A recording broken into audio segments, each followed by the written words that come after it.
The massive alien ship appeared above Earth's moon without warning, blocking out stars with its enormous shadow. The vessel stretched for miles, its dark metal surface covered in strange patterns that seemed to pulse with their own light. On Earth below, every radar screen, every satellite, every military installation suddenly received the same terrifying message. Admiral Velthanor's voice boomed across every frequency, translated into every human language simultaneously. His words were cold and final. Primitive humans of the third planet, I am Admiral Velthanor of the Veltharian Empire. We have conquered 4,000 worlds across this galaxy. Your species will now submit to Imperial rule. The alien commander's image appeared on screens worldwide. A towering figure with 4 arms and glowing red eyes, wearing armor that seemed to be made from living metal. You have exactly 72 hours to surrender completely. Disband all military forces. Prepare your leaders for transport to the Imperial capital. Resistance will result in the complete destruction of your world. In Seoul, President Kim Dae-hyun watched the broadcast with his emergency cabinet, his face grave but determined. Similar scenes played out in Washington, London, Moscow, and Beijing. World leaders who had been enemies just hours before now found themselves united by a common threat that made their previous conflicts seem meaningless. But while panic spread through the streets and news channels broadcast endless speculation about humanity's fate, something very different was happening deep beneath Luna Base. Captain Li Huan studied the tactical displays showing the alien fleet's positioning, his expression calm despite the magnitude of what they faced. He had been preparing for this moment his entire career. Commander Park Minji entered the command center, her boots echoing in the metal corridors carved deep into the moon's surface. Sir, all hidden installations are reporting ready status. The Martian shipyards confirm our fleet is fully operational and standing by. Captain Lee nodded slowly. How many ships do we have available? 237 combat vessels. Sir, the U.S. Defiance is ready to lead the first attack wing. Our fusion drives are performing beyond expected parameters. For decades, while Earth's public space program focused on exploration and peaceful missions, a secret military project had been working on something entirely different. Using technology recovered from crashed alien scouts over the past 50 years, humanity had quietly built a hidden fleet. The ships were constructed in asteroid mining facilities, powered by fusion reactors that had been reverse-engineered from alien wreckage. The Veltharian Empire had made a critical mistake. They assumed humanity was exactly what they appeared to be, a young species that had barely left their home planet, with primitive chemical rockets and basic nuclear weapons. The aliens had no idea that human scientists had been studying their technology for generations. Captain Lee looked at the countdown timer on his display. 68 hours remaining. The alien fleet consisted of 47 major warships, including that massive dreadnought hovering above the moon. On paper, humanity was outnumbered and outgunned, but the aliens had positioned themselves exactly where human tactical computers had predicted they would. Commander Park, signal all hidden installations. Begin moving our ships into position, but keep them powered down until the final hour. I want complete communication silence until we're ready to strike.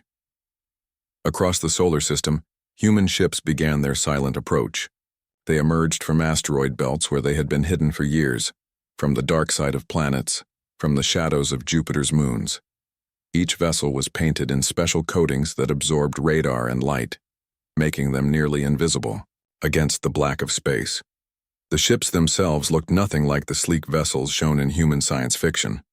They were built for war, angular, heavily armored, covered in weapon systems that could punch through alien shields. The engineers who designed them had studied every piece of Veltharian technology they could find, learning the weaknesses in alien armor and energy systems. Captain Kim Jun, commanding the U.S. Defiance, felt his ship's massive fusion engines humming quietly as they drifted through the asteroid belt. His weapons officer, Lieutenant Cho Hana, ran final checks on their plasma torpedo systems. These weapons had been designed specifically to penetrate Veltharian shields, using principles stolen from the aliens' own technology. Meanwhile, on Earth's surface, the world watched and waited. Some people prayed, some panicked, some prepared for the worst. but none of them knew that high above their species was about to make a statement that would echo across the galaxy for generations. The alien admiral continued his broadcasts, growing more impatient with each passing hour. He spoke of the Empire's power, of the futility of resistance, of the mercy they would show to humans who submitted peacefully. But Admiral Velthanor had never encountered a species quite like humanity before. As the 72-hour deadline approached its final hours, Captain Lee received confirmation that all human ships were in position. The trap was set, and soon the galaxy would learn that humanity had a very different response to ultimatums than anyone expected. The Veltharian fleet spread out across Earth's orbital space like a metal web, each ship taking position with the confidence of conquerors who had never faced real resistance. Admiral Velthanor's flagship, the massive dreadnought Sovereign's Dominion, cast its shadow over the moon's surface while smaller warships formed protective rings around Earth's major cities. From their command bridge, the aliens watched human satellites go dark one by one, their primitive communication networks failing under electromagnetic interference.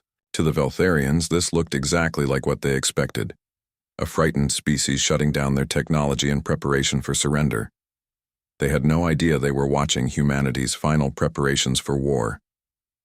Deep in the asteroid belt, Captain Kim Jun felt the subtle vibration of his ship's fusion reactor coming online for the first time in months. The UES Defiance had been drifting cold and dark between chunks of rock and ice, indistinguishable from the debris around it. Now, as power flowed through its systems, the warship began to wake up like a sleeping giant. Reactor output at full capacity, sir, reported his chief engineer, Lieutenant Park Ji-hye. Her voice carried across the bridge through internal communications only, no radio signals that might give away their position. All weapon systems are charging normally. The plasma torpedo tubes are loaded and ready. Captain Kim nodded, studying the tactical display that showed not just his own ship, but the positions of over 200 other human vessels scattered throughout the solar system. Each ship had been built in secret over the past 30 years, constructed in hidden facilities carved into asteroids, assembled in the darkness between planets where no alien scout would think to look. The ships didn't look like anything the Veltharians would expect from a primitive species. Human engineers had abandoned the sleek, beautiful designs they used for civilian spacecraft. These vessels were built for one purpose: to kill alien warships as efficiently as possible. They were angular blocks of armor and weapons, covered in sensor-absorbing materials that made them nearly invisible to enemy scanners. Lieutenant Cho Hana, the ship's weapons officer, ran her fingers over controls that had been designed by studying captured alien technology for decades. Sir, I'm reading full power to all plasma cannon batteries. The new torpedo guidance systems are showing green across the board. These weren't the simple chemical rockets or nuclear missiles that alien intelligence reported humans using. The plasma torpedoes were reverse-engineered from Veltharian technology, designed to punch through alien energy shields using their own principles against them. Human scientists had spent years analyzing every piece of wreckage from crashed alien scouts, learning how their shields worked, how their armor was constructed, where their weak points were located. Across the solar system, similar scenes played out on dozens of other human warships. Captain Lee Sujin, commanding the heavy cruiser UES Retribution, from her hiding spot behind Jupiter's largest moon, watched her crew make final preparations. Her ship carried the most powerful weapons humanity had ever built, fusion-powered, energy cannons that could melt through alien hull plating like it was paper. Ma'am, we're receiving the final positioning updates from Fleet Command, her navigation officer reported. All ships are in their assigned attack coordinates. We're ready to begin the approach on your command. The coordination required for this operation was staggering. Human ships were positioned at 6 different attack vectors, having traveled for months to reach their hiding spots without being detected. Some had been drifting in the outer planets, radiation shadows. Others had been disguised as mining equipment in the asteroid belt, and still others had been hidden in the polar regions of Mars, where alien sensors couldn't distinguish them from natural formations. But perhaps the most impressive part of the human fleet wasn't the ships themselves, but the people who crewed them. These weren't professional soldiers in the traditional sense. They were engineers, miners, scientists, and technicians who had volunteered for a mission they knew might be suicide. Many had families on Earth who didn't even know their loved ones were out here, preparing to fight an empire that spanned the galaxy. Commander Park Minji, aboard the command vessel U.S. Defiance, looked at the faces of her bridge crew. These were people who had trained for years in absolute secrecy, running simulations based on alien combat data, learning to operate weapon systems that officially didn't exist. They had practiced these attack patterns thousands of times, but never with real alien ships as targets. "All stations report ready, sir," she told Captain Kim. "Fleet communications are maintaining radio silence. The aliens still show no sign they've detected our presence." The Veltharian mistake was assuming they understood human capabilities based on what they could observe. They saw chemical rockets and primitive nuclear weapons, so they assumed that was all humanity possessed. They didn't know about the secret facilities on Luna, the hidden research stations, the decades of preparation that had gone into this moment. As the final hour of the 72-hour ultimatum approached, Captain Kim received a coded message from Earth. It was simple, just 3 words, but they carried the weight of an entire species' defiance. Weapons free authorized. The trap was about to spring, and the galaxy was about to learn that humanity had been preparing for this war long, before the aliens ever arrived. The 72-hour deadline came and went in complete silence. On Earth below, billions of people held their breath waiting to see what would happen next. News anchors spoke in hushed tones about humanity's final moments, while families gathered together in their homes, some praying, others simply holding each other close. Admiral Velthanor stood on the bridge of his flagship, his forearms crossed in satisfaction as he watched the countdown timer reach 0. No response from the humans. No desperate pleas for mercy. No last-minute attempts at negotiation. Just silence. Exactly what he had expected from another primitive species facing the inevitable. "Begin deployment of occupation forces," he commanded his bridge crew. "Send the first wave to their major population centers. Establish control grids over their military installations. This world will be fully pacified within 1 rotation cycle." Veltharian transport ships began descending from the main fleet, their hulls glowing with the heat of atmospheric entry. Each vessel carried hundreds of alien soldiers, equipped with weapons and technology far beyond anything humans were supposed to possess. To the aliens, this was just another routine conquest, no different from the thousands of worlds they had claimed before. Captain Kim Jun watched the alien movements from his hidden position in the asteroid belt, his jaw clenched tight as he saw enemy transports heading toward Earth's surface. His crew was absolutely silent. Every person on the bridge focused on their instruments, waiting for the moment they had trained for their entire careers.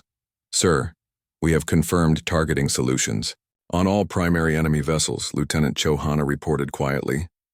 "Plasma torpedo tubes 1 through 12 are loaded and ready. All energy cannon batteries are charged to full capacity." The human fleet had been positioned with mathematical precision. Every attack angle had been calculated months in advance. Every possible escape route for the alien ships had been blocked. Captain Kim's vessel, the UES Defiance, was aimed directly at the enemy flagship, while dozens of other human ships prepared to strike at the Veltharian escorts and support vessels. "Fleet communications. This is Captain Kim," he spoke into his headset, knowing his words were being transmitted to over 200 human ships scattered throughout the solar system. "All vessels prepare for coordinated strike. Target acquisition is confirmed. We are weapons free."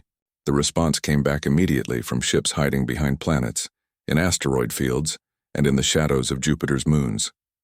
"Standing by. Ready to engage. Targeting confirmed. Weapons hot." Admiral Velthanor was reviewing reports from his advance teams when his tactical officer suddenly straightened at his station. "Sir, I'm detecting unusual energy readings from multiple locations. The signatures they don't match anything in our database of human technology." Before the alien admiral could respond, his sensors lit up with dozens of new contacts appearing on the display. Ships were emerging from hiding spots throughout the solar system, their fusion drives blazing like miniature stars as they accelerated toward the Veltharian fleet. Impossible, Admiral Velthanor breathed, his red eyes widening as he stared at the tactical display. Where did these vessels come from? Our intelligence reports indicated no significant military capability. The answer came in the form of Captain Kim's voice, broadcast across all frequencies in perfect Veltharian language, something that should have been impossible for a primitive human to know. This is Captain Kim Jun of the United Earth Space Navy. You have 30 seconds to withdraw all forces from our system and return to your own territory. This is your only warning. Admiral Velthanor's mandibles clicked together in what might have been laughter or anger. Foolish creatures. You dare threaten the Veltharian Empire with your primitive vessels. We will crush you like the insects you are. 25 seconds. Captain Kim replied calmly. The alien admiral gestured to his weapons officer. Destroy their lead ship. Show them the price of defiance. The Veltharian flagship's main cannon charged with alien energy, its targeting systems locking onto the UES Defiance. But as the weapon fired, something unexpected happened. The human ship's shields flared to life, deflecting the alien energy beam in a display of technology that shouldn't exist. 15 seconds. Captain Kim continued, his voice never wavering. How is this possible? Admiral Velthanor demanded. Their shields are using our own energy matrix principles. 10 seconds, came the human captain's voice. The alien admiral realized with growing horror that somehow, impossibly, these primitive humans had technology that matched his own. All ships combat formation. Prepare for... Time's up, Captain Kim said quietly. What happened next would be remembered as the moment everything changed. The UES Defiance fired its first plasma torpedo, a weapon reverse-engineered from captured Veltharian technology and improved by human engineering. The torpedo punched through the alien flagship's shields like they weren't even there, exploding against the hull in a brilliant flash of light. Across the solar system, 200 human ships opened fire simultaneously. Plasma cannons, fusion torpedoes, and energy weapons lit up the darkness of space as humanity revealed its true strength for the first time. The Veltharian fleet, caught completely off guard and surrounded on all sides, found themselves fighting for their lives against an enemy they had completely underestimated. The war for Earth's freedom had begun, and the galaxy would never be the same. The first human torpedo strike against the Veltharian flagship lit up space like a second sun, and, suddenly the silence of the void erupted into the chaos of total war. Admiral Velthanor's ship shuddered under the impact, alien crew members thrown from their stations as alarms blared throughout the massive vessel. Hull breach on decks 7 through 12, his damage control officer reported. Shield generators are overloading. How did their primitive weapons penetrate our defenses? But there was no time for answers. Across the solar system, human ships were emerging from their hiding places like predators springing from ambush. The UES Retribution, commanded by Captain Lee Sujin, came screaming out from behind Jupiter's moon with its fusion drives blazing white-hot, its heavy cannons already charging for another strike. Captain Kim Jun watched his tactical display as the battle unfolded exactly as they had planned. All ships execute attack pattern Alpha. Focus fire on their command vessels first, don't let them coordinate their defense. The human fleet moved with precision that caught the aliens completely off guard. These weren't the panicked attacks of a desperate species fighting for survival. This was coordinated military action by crews who had trained for years specifically for this moment. Lieutenant Chohana, manning the weapons station aboard the UES Defiance, felt her heart racing as she locked onto another Veltharian cruiser. Target acquired, sir. Firing plasma torpedo spread. 3 torpedoes launched simultaneously, their guidance systems using alien technology turned against its creators. The Veltharian ship tried to evade, but human computers had calculated every possible escape vector. The torpedoes struck home, ripping through alien armor that had been designed to withstand weapons from their own empire. Commander Park Minji, leading the second attack wing, coordinated strikes from 12 different human vessels against a group of Veltharian destroyers. All units concentrate fire on the lead ship. Once their formation breaks, we'll pick them off one by one. The aliens fought back with everything they had, their exotic energy weapons lashing out across space in brilliant displays of destructive power. Several human ships took hits, their hulls glowing red-hot under alien fire. But the humans had built their vessels specifically to survive this kind of punishment. Captain Park Soman, commanding the heavy cruiser UES Vengeance, felt her ship shake as alien energy beams struck their armor. "Damage report," she called out. "Forward armor is holding, ma'am," her chief engineer replied. "Hull temperature is rising, but we're still within acceptable limits. Our thermal dispersal systems are working as designed." The human ships had been constructed with lessons learned from decades of studying alien wreckage. Their armor was designed to absorb and redirect energy attacks, their shield systems used modified Veltharian technology, and their weapons were specifically calibrated to punch through alien defenses. But the most important advantage humanity had wasn't technological, it was tactical. The Veltharian Empire had grown complacent after conquering thousands of worlds without serious resistance. Their crews were used to quick victories against enemies who surrendered after the first show of force. The humans, on the other hand, had studied every aspect of Veltharian combat doctrine. They knew how alien ships moved, how their commanders thought, what tactics they would use. Every human crew had run thousands of simulations based on captured alien data. As the battle raged for hour after hour, the aliens began to realize they were facing something they had never encountered before. These humans didn't just fight. They fought smart. They used coordinated attacks, layered defenses, and tactical innovations that caught the Veltharian commanders off guard again and again. "Sir, we've lost 17 ships," Admiral Velthanor's tactical officer reported. "The human vessels are using some kind of advanced targeting system. They're hitting our weak points with surgical precision." The alien admiral watched in growing horror as his fleet was systematically dismantled by an enemy that should have been helpless.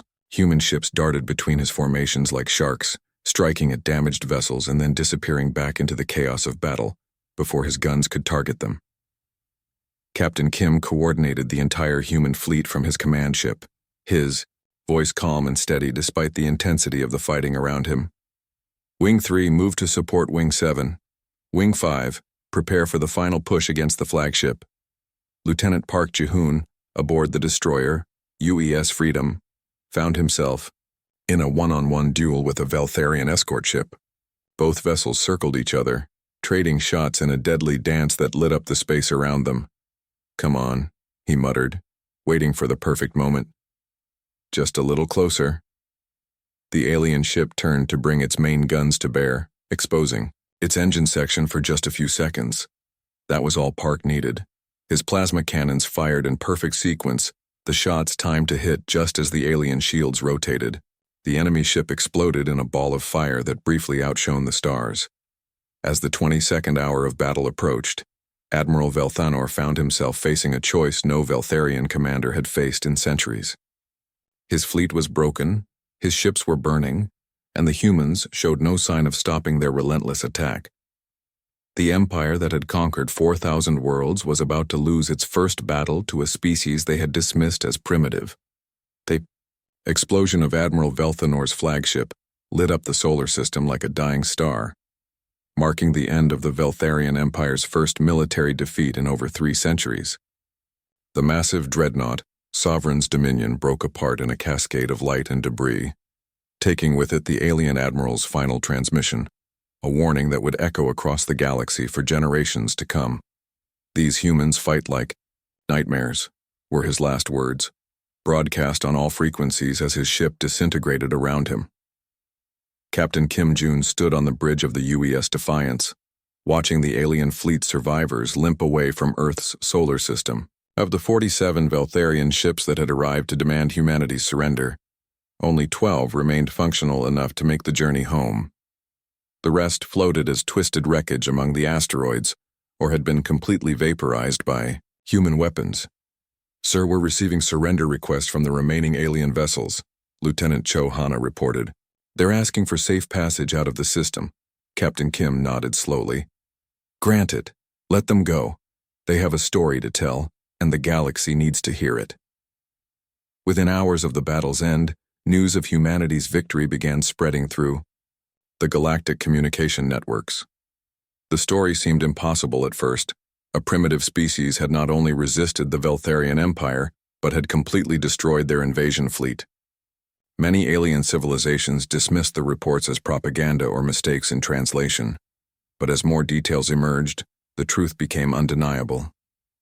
Humanity had not just won a battle, they had shattered the myth of Veltharian invincibility that had kept thousands of worlds in submission for centuries.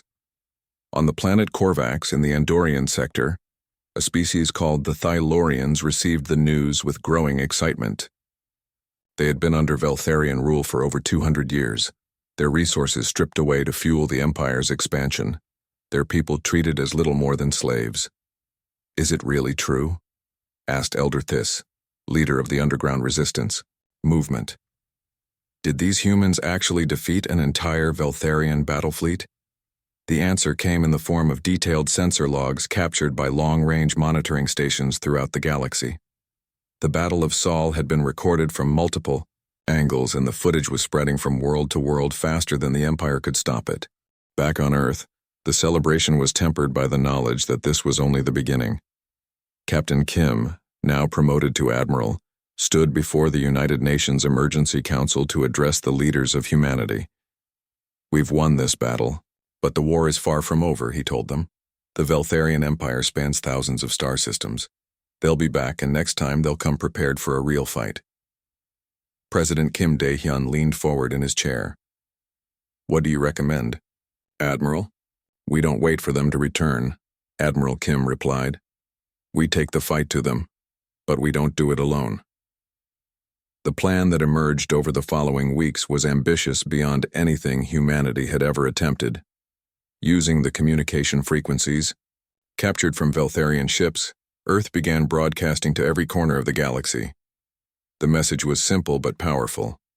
The Empire could be beaten, and humanity was willing to help anyone who wanted to fight for their freedom. The response was overwhelming. Within months, delegations from dozens of alien species began arriving at Earth, seeking alliance with the humans who had accomplished the impossible. The Thylorians came first, bringing with them detailed intelligence about Veltharian military installations in their sector. The Zalathi followed, offering their advanced shield technology in exchange for human weapons designs. Commander Park Minji, now in charge of Earth's diplomatic relations with alien species, found herself meeting with representatives from civilizations she had never imagined existed. Each species brought their own unique capabilities to the growing alliance. "The Corvani have the best sensor technology in the galaxy," she reported to Admiral Kim during one of their strategy sessions. "Their ships can detect Veltharian vessels, from 3 times the range of our current systems. And the Nexari are offering to share their hyperspace navigation data, routes the Empire doesn't know about." Earth's shipyards, no longer hidden, worked around the clock to build vessels for the growing resistance fleet. But these weren't just human ships anymore. They were hybrid designs that combined the best technology from dozens of different species, all united by a common goal: the liberation of the galaxy from Veltharian rule. The first joint operation came 6 months after the Battle of Sol. A combined fleet of human, Thylorian, and Zalathi ships struck at a Veltharian supply depot in the Outer Rim, destroying it completely and capturing enough weapons and supplies to equip 10 more resistance cells. Admiral Kim commanded the operation from the bridge of the UES Liberation, a new class of ship that represented everything humanity had learned about galactic warfare. As he watched Veltharian installations burn on the view screen, he thought about how far they had come from that first ultimatum. The galaxy had demanded Earth's surrender, expecting humanity to kneel like so many species before them. Instead, humanity had given the galaxy something far more dangerous and far more precious: hope. Now, across thousands of worlds, beings who had lived their entire lives under imperial rule were looking up at the stars and dreaming of freedom. The age of Veltharian dominance was ending, and a new chapter in galactic history was just beginning.